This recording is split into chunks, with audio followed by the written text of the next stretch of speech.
How does one prepare for the priesthood in the modern world? What can studying in Rome teach you that no other place can? For the next few weeks, we'll be spending some time with seminarians from the Pontifical North American College in Rome as they bring us into their world. Well, gentlemen, it's really good to be with you. As you well know, we have 22 different apostolates here at the North American College. Very much about evangelization, very much about engaging the people about the message, the good news of Jesus Christ. This evening, I want to speak with you about this relationship that you have in your missions, in your particular apostolate.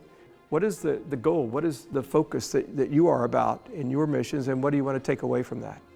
Yeah, so as you know, the University of Mary is an apostolate, university apostolate, in which we go out there a couple times a week just to bring the light of Christ to them, go on their home turf, interact with them, meet their needs sacramentally, socially, and to serve them as best we can in a virtuous manner.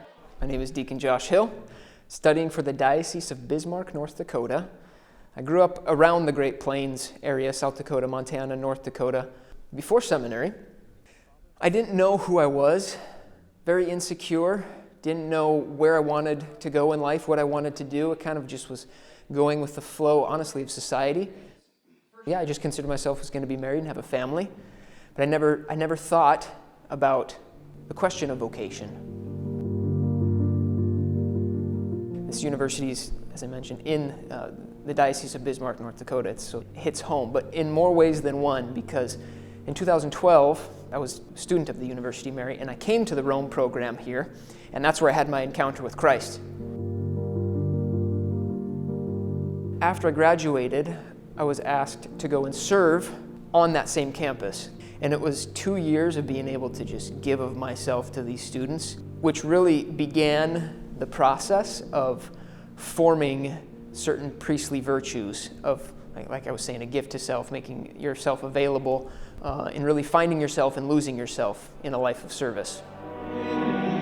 Then I entered seminary, and then came, after a couple of years, was assigned back to the University of Mary. And in a very beautiful, providential, full circle way, I'm now in the position that first influenced me back in 2012.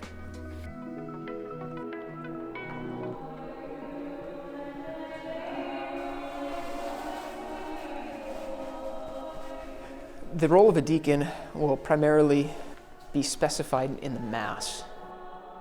As you serve alongside of the priest and you assist at Mass, you assist at the Supper of the Lamb.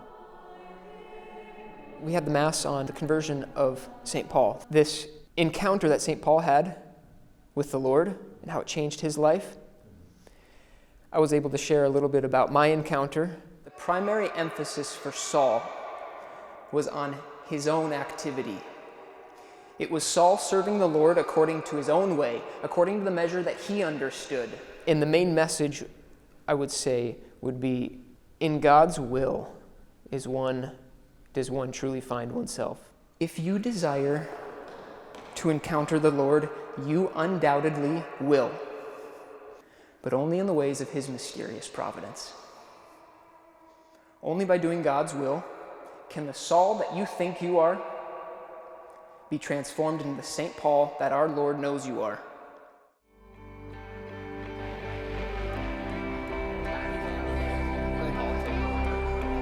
He came through this program and then is now, living out his vocation is so cool. And it's just very inspiring. I think that it will be inspiring to myself and to all the students here that are searching for their vocation.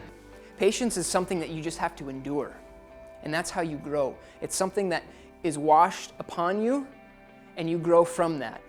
So it's not something you can actively, patience. You can't really control it. It's a certain position of surrender.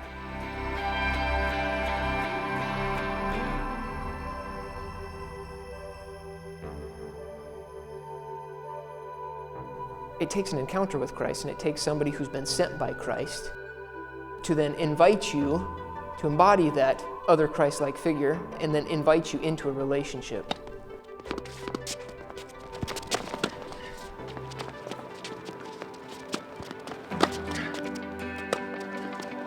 And having that apostolate experience, it gives us that chance to serve.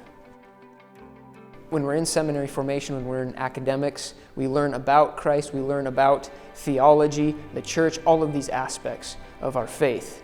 But then with apostolates, we're able to apply that.